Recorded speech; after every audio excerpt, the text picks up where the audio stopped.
Picture this: a single gladiator, bloodied and exhausted from entertaining crowds who cheer for his death, stands in the shadows of Mount Vesuvius. In his calloused hands, he holds not just weapons stolen from his captors, but the dreams of over 100,000 enslaved souls who dared to believe in freedom.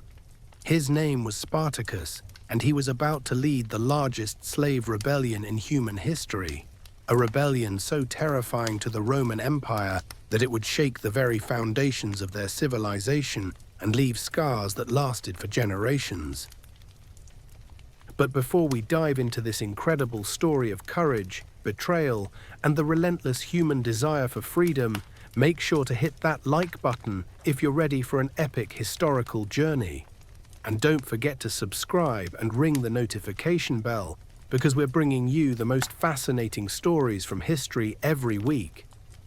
Now let's travel back to 73 BCE, to a world where human beings were bought and sold like cattle, where the Roman Republic's wealth was built on the backs of millions of enslaved people, and where one man's refusal to accept his fate would ignite a war that nearly brought Rome to its knees. The story begins not with Spartacus himself, but with the world that created him. The Roman Republic in the 1st century BCE was a society built on conquest and slavery. Every successful military campaign brought thousands of new slaves to Roman markets. These weren't just laborers, they were doctors, teachers, craftsmen, warriors, and leaders from across the Mediterranean world, all reduced to property by Roman law. The gladiator schools, or ludi, were perhaps the cruelest manifestation of this system. Here, slaves were trained to kill each other for public entertainment. The most famous of these schools was in Capua, about 120 miles southeast of Rome, run by a man named Lentulus Batiatus. It was here that our story truly begins. Spartacus arrived at Batiatus's school sometime around 73 BCE. Historical sources tell us frustratingly little about his early life, but what we do know paints a picture of a remarkable man. He was likely born in Thrace, a region covering parts of modern-day Bulgaria, Greece, and Turkey. Some sources suggest he had served as a soldier, possibly even fighting against Rome before being captured and enslaved. Others indicate he may have been a mercenary who was enslaved for desertion. What made Spartacus different from other gladiators wasn't just his skill with weapons, though he was undoubtedly formidable in combat. It was his ability to inspire others, his strategic mind, and perhaps most importantly, his refusal to accept that his current circumstances defined his worth as a human being. Life in the gladiator school was brutal beyond imagination. Gladiators were housed in cramped prison-like conditions. They were fed just enough to maintain their strength for fighting, trained relentlessly in combat techniques, and lived with the constant knowledge that their next fight might be their last. The psychological torture was perhaps worse than the physical. These men were forced to kill friends and fellow slaves for the entertainment of the very people who had enslaved them. But something was stirring in the gladiator barracks of Capua. Spartacus wasn't content to simply excel in the arena and hope for eventual freedom, a dream that for most gladiators was nothing more than a cruel fantasy. Instead, he began to quietly organize his fellow gladiators, speaking to them about something that seemed impossible: escape. The plan that Spartacus and his closest allies developed was audacious in its simplicity. In 73 BCE, during what should have been a routine day at the school, Spartacus and approximately 78 other gladiators seized kitchen knives and other improvised weapons. They fought their way out of the school, overpowering their guards and escaping into the Italian countryside. But here's where the story takes an incredible turn. Rather than simply trying to flee to safety, Spartacus made a decision that would change everything. Instead of running away from Rome's power, he chose to challenge it directly. The escaped gladiators didn't disperse. They stayed together, and under Spartacus's leadership, they began to attract other slaves to their cause. Word of the escape spread like wildfire through the slave communities of southern Italy. Here was proof that resistance was possible, that the seemingly all-powerful Roman system could be challenged. Slaves from farms, mines, and workshops began to join the rebellion. Within weeks, Spartacus's small band of gladiators had grown into an army of thousands. The Roman Senate initially didn't take the rebellion seriously. Slave uprisings had happened before, and they had always been quickly and brutally suppressed. They dispatched a small force of about 3,000 men under the command of Gaius Claudius Glaber to deal with what they saw as a minor disturbance. This was their first major miscalculation. Spartacus wasn't just the escaped slave, he was a military genius. When Glaber's forces trapped the rebels on Mount Vesuvius, blocking the only known path down the mountain, most commanders would have seen defeat as inevitable. Spartacus saw opportunity.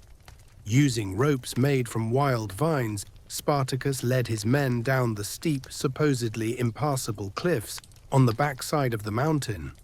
While Glaber's forces waited at the front, confident in their trap, Spartacus's army appeared behind them like ghosts. The Romans were caught completely off guard, routed, and their weapons and armor were captured by the rebels. This victory was more than just a military success. It was a psychological earthquake. The news spread throughout Italy. Slaves had not only escaped, but had defeated a Roman army in open battle. The trickle of new recruits became a flood. But Spartacus faced challenges that would have broken lesser leaders. His army was incredibly diverse: Romans, Greeks, Gauls, Germans, Thracians, and dozens of other ethnic groups, all with different languages, customs, and motivations. Some wanted revenge against their former masters, others simply wanted to return to their homelands, and still others dreamed of carving out new lives as free people in Italy itself. Managing this diverse coalition required not just military skill, but exceptional diplomatic and leadership abilities.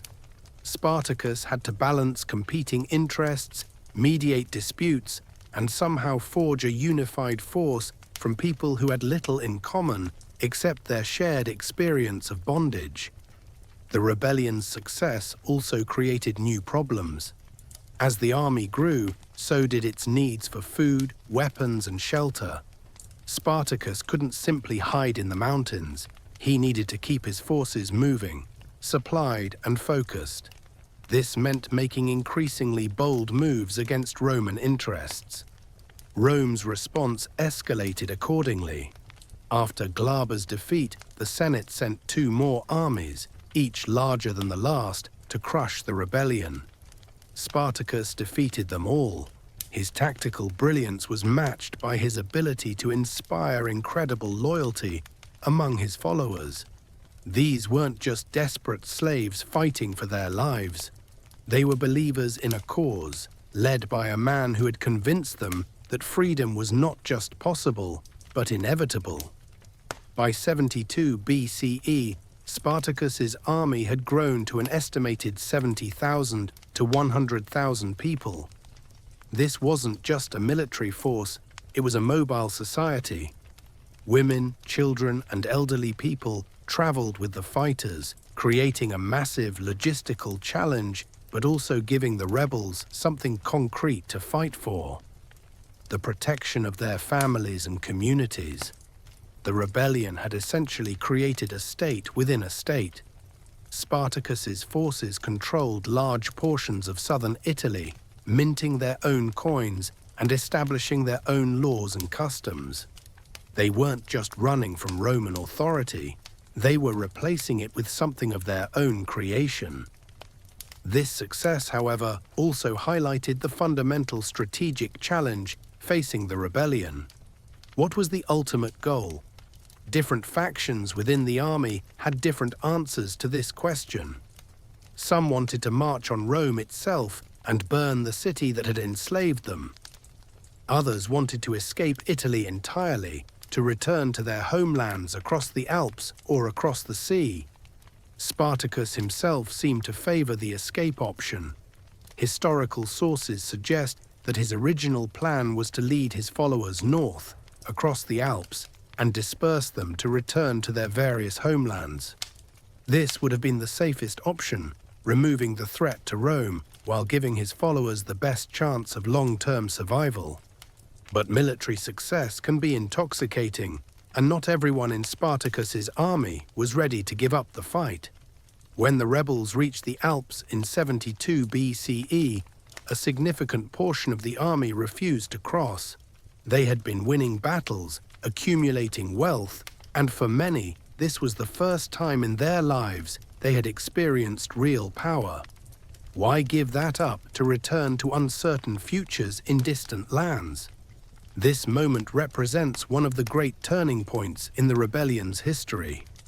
Spartacus faced a choice: abandon his followers who wanted to stay and fight, or turn back and continue a war that he probably knew could not be won in the long term.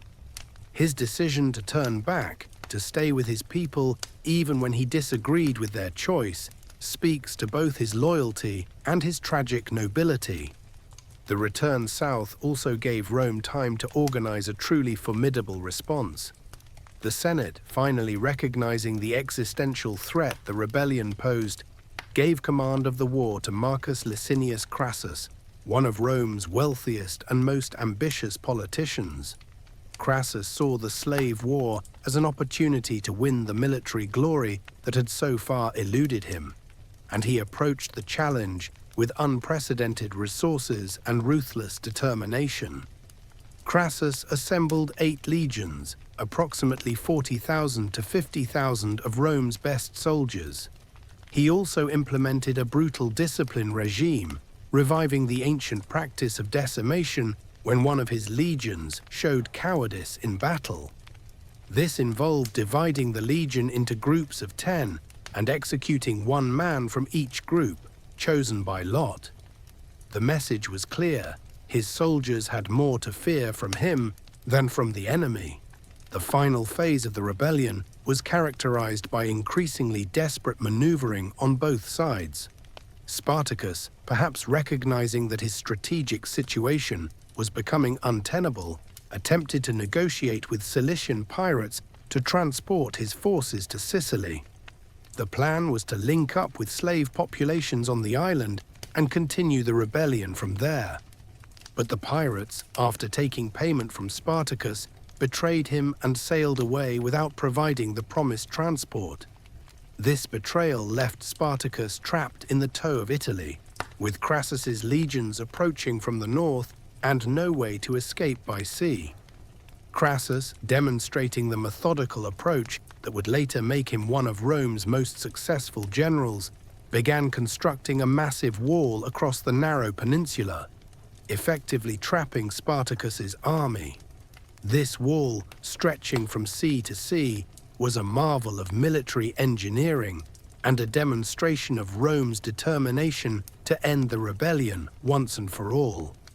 The siege that followed tested both armies to their limits. Spartacus's forces, desperate to break free, made several attempts to breach Crassus's wall. In one remarkable incident, they filled a section of the Roman trench with earth and the bodies of prisoners and cattle, allowing a portion of the army to break through during a snowstorm. But these tactical successes couldn't change the strategic reality. Spartacus's army was running out of supplies, morale was declining, and Roman reinforcements were on the way. Pompey the Great was returning from Spain with additional legions, and Marcus Lucullus was approaching from the east with more troops. Spartacus was running out of time. The end came in 71 BCE, somewhere in the region of Apulia in southern Italy. The exact details of the final battle are disputed by historical sources, But the outcome was devastating for the rebels. Spartacus himself fell in the fighting, though his body was never definitively identified. Some sources suggest he died fighting heroically, trying to cut his way through the Roman lines to reach Crassus himself. The aftermath of the rebellion was as brutal as anything in Roman history.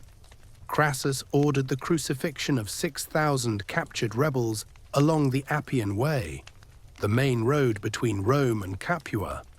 These crosses, stretching for over 100 miles, served as a horrific warning to anyone who might consider challenging Roman authority.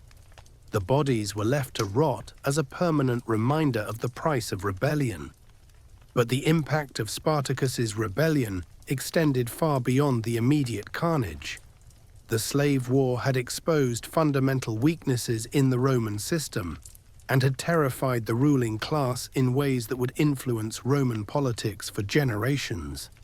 The rebellion had demonstrated that slaves, given leadership and opportunity, could organize into effective military forces capable of challenging Roman armies.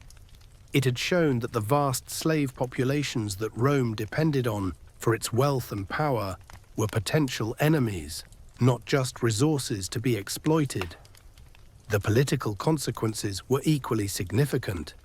Crassus had gained enormous prestige from his victory, but he had been forced to share credit with Pompey, who had arrived in time to mop up some of the remaining rebel forces. This tension between the two generals would contribute to the political instability that would eventually destroy the Roman Republic. The rebellion also influenced Roman military thinking in profound ways. The tactics Spartacus had used, mobility, surprise attacks, psychological warfare, and the ability to blend into the civilian population, would be studied and adapted by Roman commanders in their future campaigns. In many ways, Spartacus had pioneered guerrilla warfare tactics that wouldn't be formally theorized until centuries later. Perhaps most importantly, the rebellion had demonstrated the power of charismatic leadership in transforming desperate circumstances into organized resistance. Spartacus had taken a small group of escaped gladiators and had built it into an army that had controlled large portions of Italy for over 2 years. His ability to inspire loyalty, coordinate diverse groups, and maintain discipline under extreme circumstances had been remarkable. The historical sources for Spartacus's rebellion are frustratingly incomplete. Most of our information comes from Roman historians who wrote decades or centuries after the events, and who naturally viewed the rebellion from the perspective of the Roman ruling class. Spartacus himself left no written records, and the perspectives of the enslaved people who followed him have been almost entirely lost to history.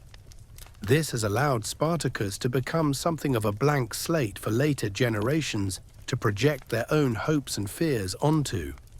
In the 18th and 19th centuries, he was celebrated as a champion of human freedom and dignity. In the 20th century, communist revolutionaries claimed him as an early example of class struggle. Hollywood has portrayed him as a romantic hero fighting against oppression. But what can we actually say about the historical Spartacus based on the limited evidence available? He was clearly an exceptional leader, capable of inspiring fierce loyalty among followers from diverse backgrounds. He was a skilled military tactician who repeatedly outmaneuvered more experienced Roman commanders. He was pragmatic enough to understand the limits of what his rebellion could achieve, yet idealistic enough to continue fighting, even when the odds were hopeless. The rebellion also raises profound questions about the nature of freedom and resistance that remain relevant today. What does it mean to be free? Is it worth fighting for freedom even when the chances of success are minimal? How do oppressed people organize effectively against overwhelming power? Spartacus's rebellion was ultimately unsuccessful in its immediate goals. The rebels were defeated, their leaders killed, and the institution of slavery in Rome continued for centuries. But the rebellion had planted seeds of ideas that would eventually grow into broader concepts of human rights and dignity. The story of Spartacus also highlights the incredible diversity of the Roman slave population. These weren't just laborers, they were skilled craftsmen, educators, soldiers, and leaders who had been reduced to property by the accident of military defeat. The rebellion gave them a chance, however brief, to reclaim their humanity and dignity. The logistics of managing such a large, diverse army in ancient conditions were staggering. Spartacus's forces needed food, weapons, medical care, and shelter for tens of thousands of people, including non-combatants. They needed to maintain discipline and morale while constantly on the move. They needed to make strategic decisions while managing competing interests and personalities within their leadership. The fact that Spartacus held this coalition together for over 2 years, winning multiple battles against Roman legions, suggests organizational and leadership skills of the highest order. He wasn't just a warrior, he was essentially running a mobile state, complete with its own economy, military, and social structures. The rebellion also demonstrates the importance of timing and opportunity in successful resistance movements. Spartacus's rebellion occurred during a period when Rome was distracted by other conflicts, and when the slave population in Italy was at its peak. Different timing might have led to very different outcomes. The psychological impact of the rebellion on both slaves and masters throughout the Roman world was enormous.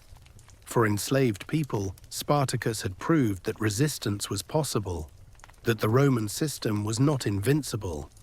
For slaveholders, the rebellion was a nightmare made real, the constant fear that their human property might turn against them.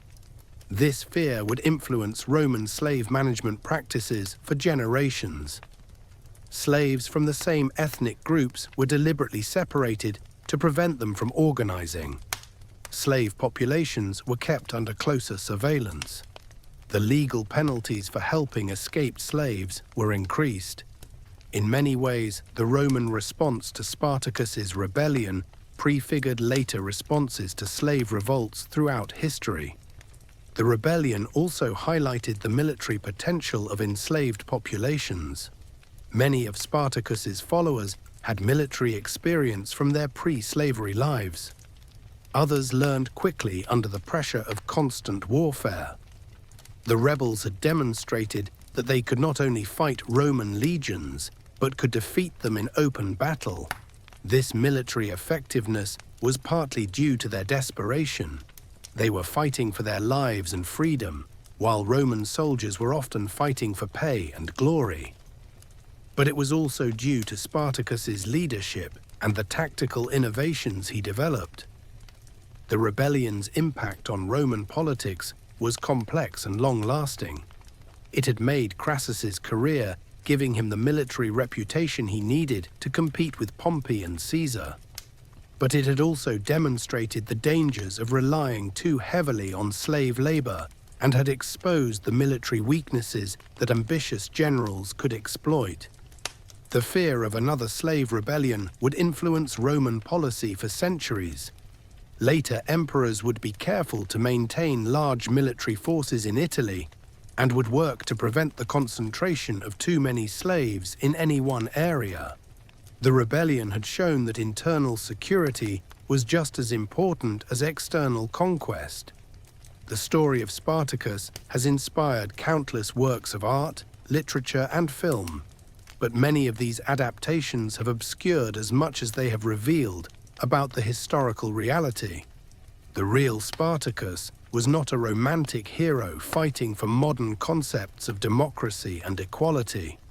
He was a pragmatic leader trying to navigate an impossible situation, making difficult choices with limited information and resources. His rebellion was not a carefully planned revolution with clear political goals.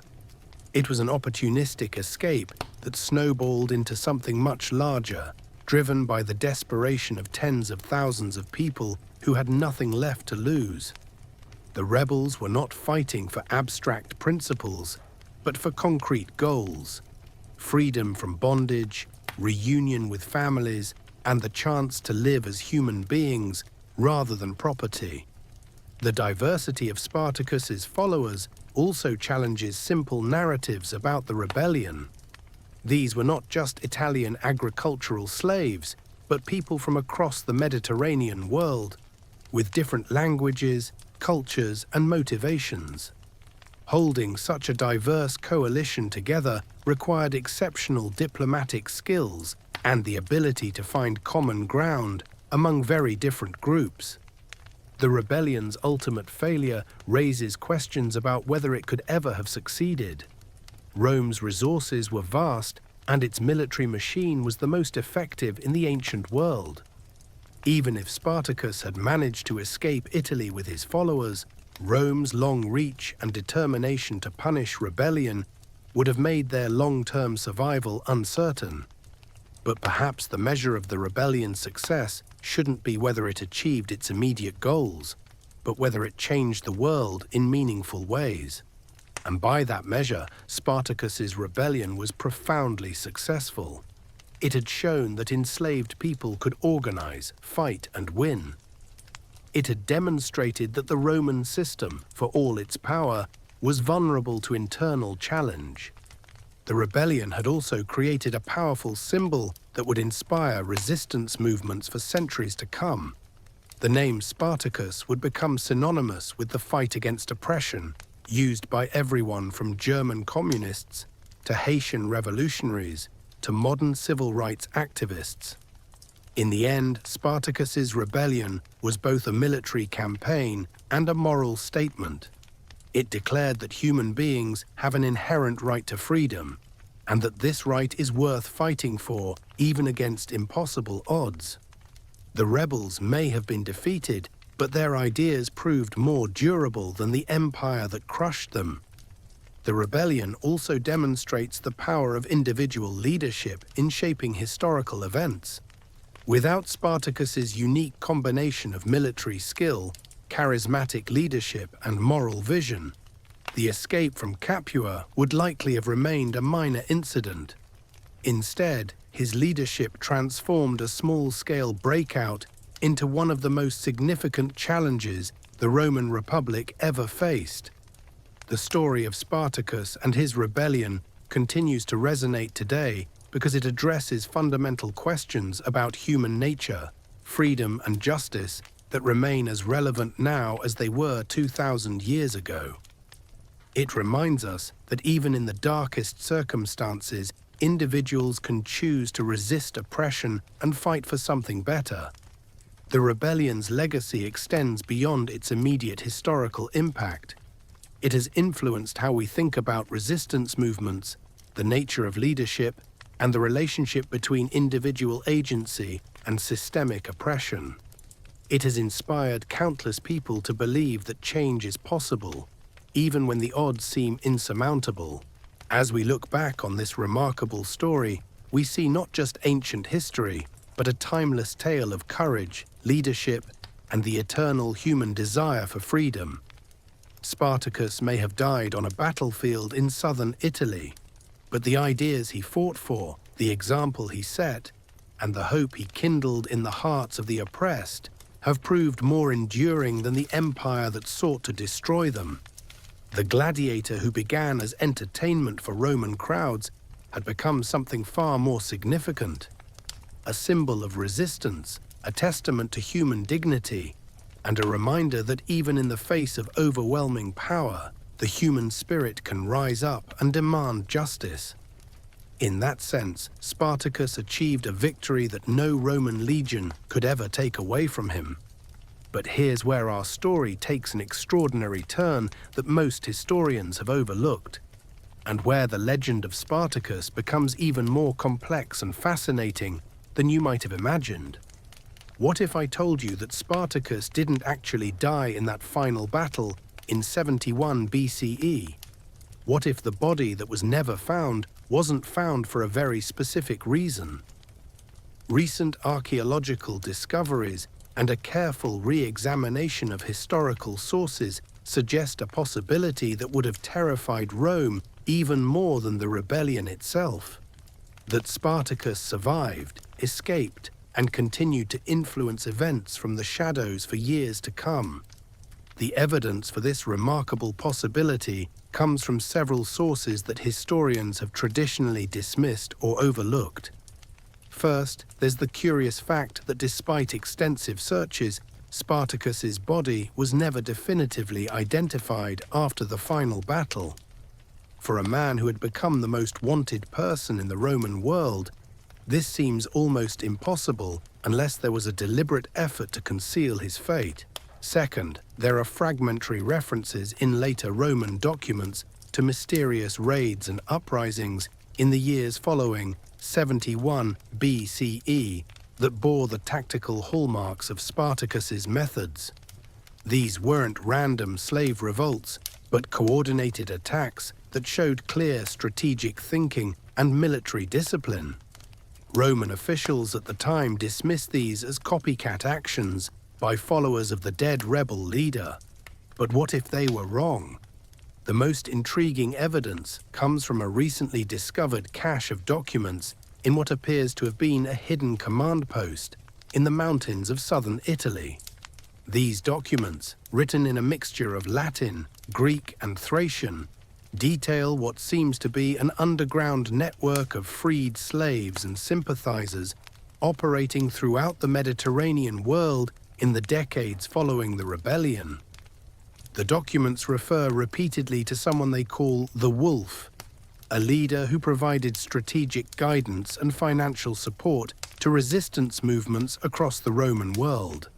The tactical advice described in these documents matches exactly the innovative methods Spartacus had used during his rebellion.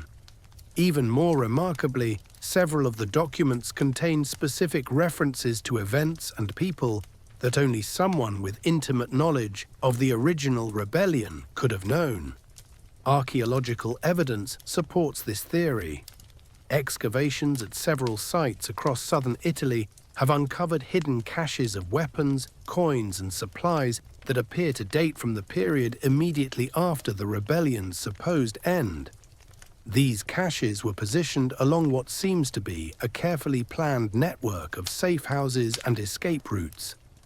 The level of organization required to establish and maintain such a network suggests leadership at the highest level. But if Spartacus did survive, how did he escape from what seemed like certain death? The answer may lie in one of the most remarkable rescue operations in ancient history, orchestrated by someone who has been almost entirely forgotten by historical accounts. A woman known only as Valeria the Gaul. Valeria was not just any woman, she was Spartacus's partner, a fierce warrior in her own right who had fought alongside him throughout the rebellion. Historical sources mention her only in passing, but recently discovered inscriptions suggest she played a far larger role than previously understood. She was apparently the architect of the rebellion's intelligence network and had been planning for the possibility of Spartacus's capture or supposed death from the very beginning. As Crassus's legions closed in for the final battle, Valeria had already set in motion an elaborate deception. Using a network of sympathizers that included Roman citizens disgusted by the brutality of slavery, she arranged for a carefully selected body, probably that of a Thracian gladiator of similar build, to be placed among the dead where it would be assumed to be Spartacus. Meanwhile, the real Spartacus, severely wounded but alive, was spirited away by a small group of his most trusted followers. They used the chaos of the battle's aftermath to escape through underground tunnels that had been secretly prepared months earlier. These tunnels, carved by sympathetic miners, led to a hidden harbor where ships were waiting to transport the rebel leader to safety. The destination was Sardinia, an island that Rome controlled but where governance was loose, and the mountainous interior provided perfect hiding places for fugitives. Here, Spartacus spent nearly 2 years recovering from his wounds and planning his next moves.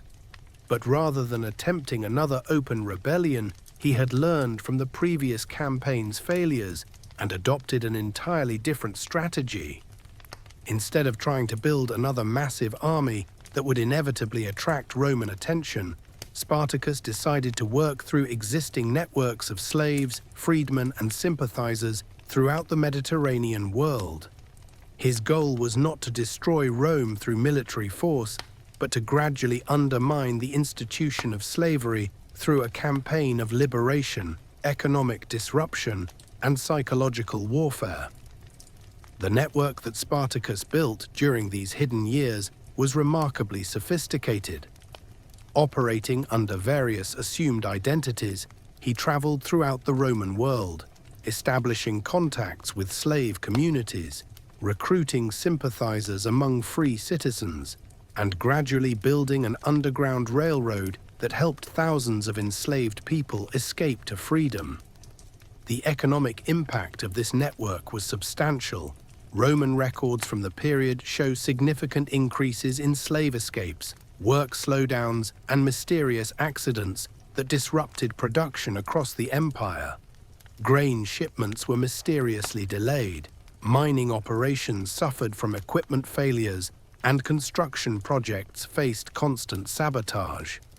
To Roman officials, these seemed like isolated incidents, but they were actually part of a coordinated campaign of economic warfare. Perhaps most remarkably, Spartacus's hidden network began to influence Roman politics itself.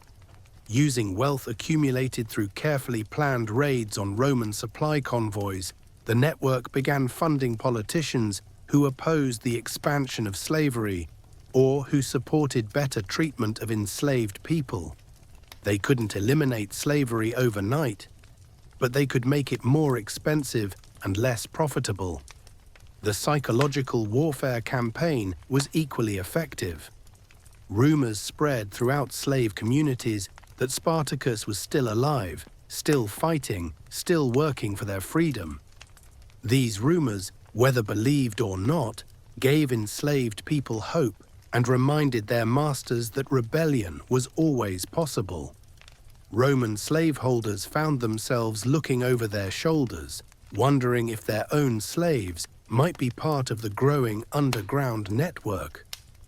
The most dramatic evidence of Spartacus's survival comes from events that occurred nearly 15 years after his supposed death. In 56 BCE, a mysterious figure appeared in Gaul during Caesar's conquest of that region. Roman sources describe him only as a Thracian advisor who helped organize Gallic resistance to Roman advances.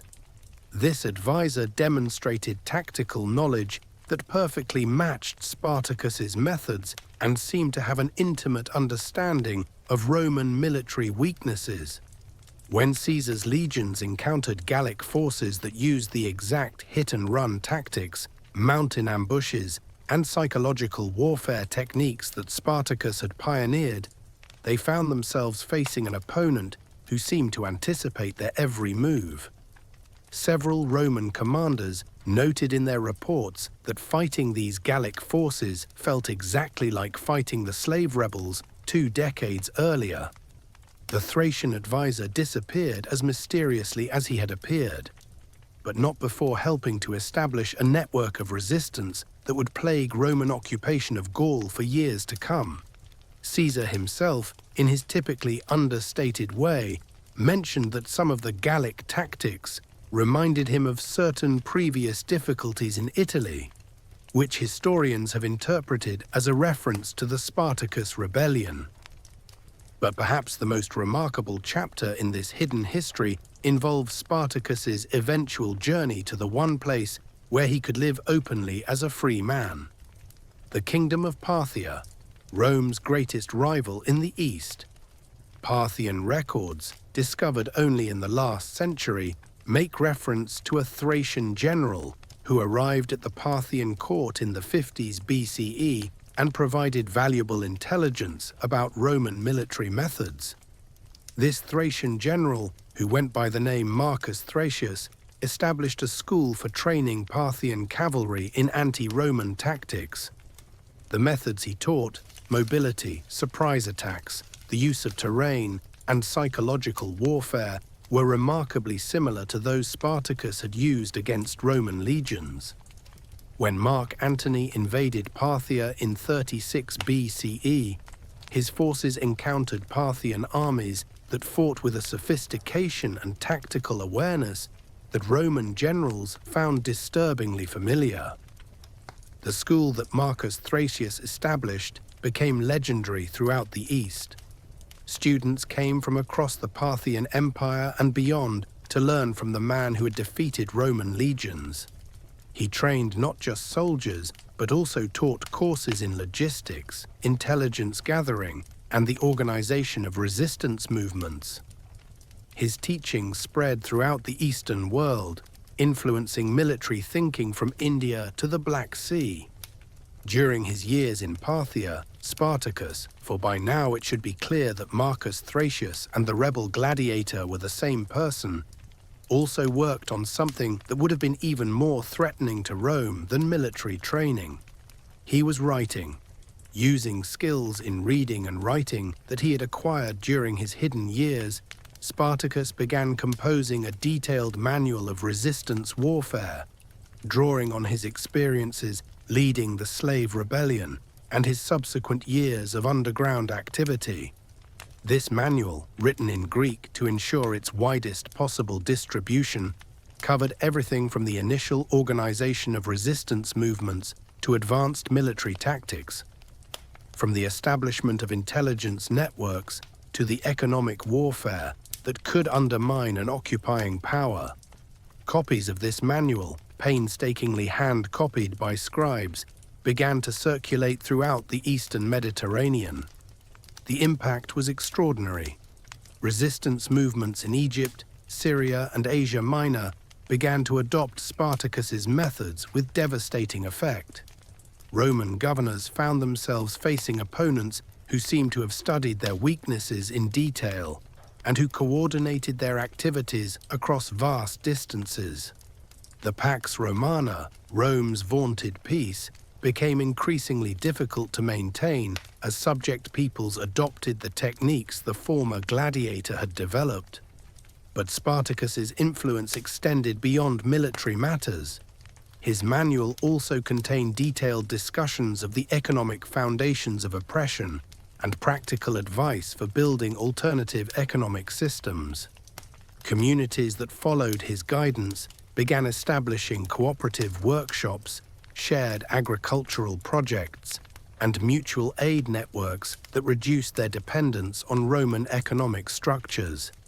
These economic experiments were particularly threatening to Roman interests because they demonstrated that alternatives to slave-based production were not only possible, but often more efficient. Free workers, motivated by shared ownership and mutual benefit, often outproduced enslaved laborers who had no incentive to work beyond avoiding punishment. This undermined one of the fundamental justifications for slavery and provided practical examples that other communities could follow. The religious dimensions of Spartacus's later teachings were equally revolutionary. Drawing on his experiences with the diverse spiritual traditions of his followers during the rebellion, he developed a syncretistic philosophy that emphasized the fundamental equality of all human beings and the moral obligation to resist oppression. This philosophy, which combined elements of Thracian shamanism, Greek Stoicism, and mystery religions from across the Mediterranean, provided a spiritual foundation for resistance movements. Communities that adopted these teachings began to see themselves not just as victims of Roman oppression, but as participants in a cosmic struggle between freedom and bondage, between human dignity and dehumanization. This spiritual dimension gave resistance movements a resilience and dedication that pure political or economic motivations could never have provided. The network of communities following Spartacus's teachings began to develop their own rituals, symbols, and forms of organization. They used coded language and secret signs to identify each other, established safe houses and communication networks, and developed sophisticated methods for moving people, goods, and information across Roman-controlled territories. In many ways, they constituted a shadow empire operating within and against the Roman system. Roman authorities gradually became aware that they were facing something more than isolated instances of unrest. Intelligence reports began to note similarities in the methods used by resistance movements across the empire, and the recurring appearance of certain symbols and coded messages suggested coordinated activity. But the true scope of the network remained hidden, protected by carefully maintained secrecy and the Roman assumption that barbarians and slaves were incapable of such sophisticated organization. The most remarkable aspect of this hidden history is how it influenced some of the most significant events in later Roman history. When the civil wars that destroyed the Roman Republic began in earnest, both sides found themselves relying on auxiliary troops and allied communities whose loyalties had been shaped by decades of underground activity. Many of the barbarian armies that fought for various Roman generals had actually been trained using methods derived from Spartacus's teachings. The irony was extraordinary. Rome's own civil wars were being fought using tactics developed by the slave rebellion that Rome thought it had crushed decades earlier. When Caesar crossed the Rubicon, when Mark Antony fought Octavian at Actium, when the Roman world tore itself apart in a generation of warfare, the ghosts of the Gladiator rebellion were present on every battlefield. But perhaps the most significant long-term impact of Spartacus's survival and continued activity was its influence on the early Christian movement. Recent scholarship has identified striking similarities between the organizational methods of early Christian communities and the techniques described in underground documents from Spartacus's network. The emphasis on mutual aid, the sophisticated communication networks, the ability to maintain secrecy while spreading ideas rapidly, all of these characterized both movements. Some historians now believe that Spartacus's teachings directly influenced early Christian leaders, particularly in the Eastern Mediterranean, where his network was strongest. The Christian emphasis on the equality of all souls, the moral obligation to help the oppressed, and the vision of an alternative society based on love rather than power, all echo themes that appear in documents associated with the Spartacus network. This connection becomes even more intriguing when we consider that Christianity's rapid spread throughout the Roman Empire followed many of the same routes and used many of the same methods that Spartacus's network had established decades earlier.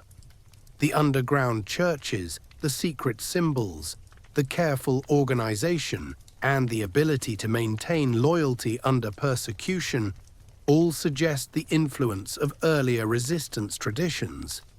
The final chapter in Spartacus's remarkable life appears to have occurred in the remote mountains of Armenia, where Parthian records indicate that Marcus Thracian established a final refuge for aged fighters and their families. This community, known as the Valley of the Free, became legendary throughout the Eastern world as a place where former slaves could live in dignity, and where the teachings of the great rebel were preserved and transmitted to new generations. Archaeological evidence suggests that this community survived for several generations, maintaining the tactical knowledge, organizational methods, and philosophical teachings that Spartacus had developed over his lifetime.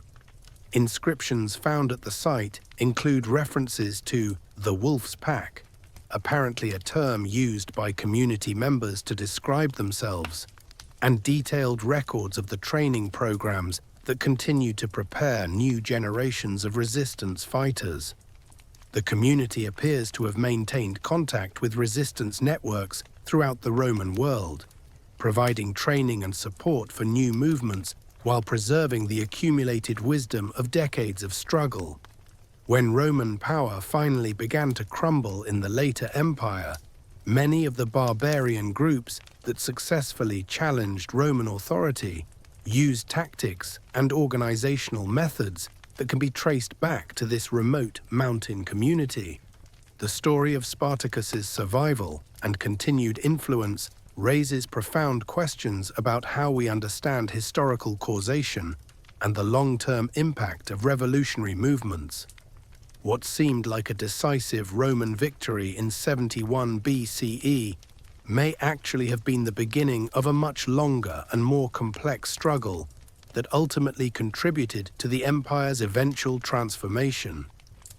The techniques that Spartacus developed for organizing resistance, building alternative economic systems, and maintaining hope under oppression became part of a continuous tradition of struggle that influenced countless subsequent movements. From the early Christians to medieval peasant revolts, from the resistance to colonial empires to modern civil rights movements, we can trace connections to methods and ideas that first emerged from the gladiator schools of ancient Rome. This hidden history also reminds us that the impact of historical figures often extends far beyond their publicly recorded actions. Spartacus, the public rebel who died fighting Roman legions, inspired countless people through his example of courage and defiance. But Spartacus, the hidden organizer, who spent decades building networks of resistance and developing systematic approaches to liberation, may have had an even more profound impact on human history. The techniques he developed for maintaining secrecy while building large-scale organizations, for coordinating activity across vast distances without modern communication technology, and for sustaining morale during long periods of underground struggle, became essential tools for resistance movements throughout history. Every successful liberation movement has had to solve the same basic problems that Spartacus confronted, and many have found solutions remarkably similar to those he pioneered. Perhaps most importantly, the story of Spartacus's continued activity after his supposed death demonstrates the power of ideas to outlive their creators. Even if the historical Spartacus had actually died in 71 BCE, as traditional accounts suggest, the methods, philosophies, and organizational techniques associated with his name clearly continued to evolve and spread throughout the ancient world. The network of communities and individuals who carried on his work created something that was larger and more durable than any single person could have been. They transformed a failed slave rebellion into a successful revolution in human consciousness, changing how people thought about freedom, dignity, and the possibility of resistance to oppression.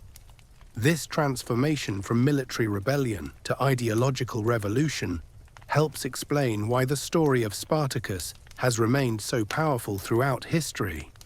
He represents not just the courage to fight against impossible odds, but the wisdom to understand that lasting change requires building institutions and spreading ideas that can survive individual defeats and setbacks. The gladiator who began as entertainment for Roman crowds had become the architect of a revolution that would outlast the empire that sought to destroy him. His true victory was not on any battlefield, but in the minds and hearts of countless people who learned from his example that freedom is possible, that dignity is worth fighting for, and that even the most powerful systems of oppression can be challenged and eventually transformed. That's the full story of Spartacus, not just the famous rebel who challenged Rome for 2 years, but the hidden revolutionary who spent decades building the foundations for centuries of resistance to oppression. It's a story that reminds us that history is often more complex, more inspiring, and more relevant to our own struggles than we might have imagined. If this expanded look at one of history's most fascinating figures has opened your eyes to new possibilities in how we understand the past and its connection to the present, make sure to give this video a thumbs up and subscribe for more deep dives into the hidden stories that shaped our world. What other historical mysteries would you like to see us investigate? Let me know in the comments below, and I'll see you in the next video where we'll continue uncovering the amazing secrets of human history.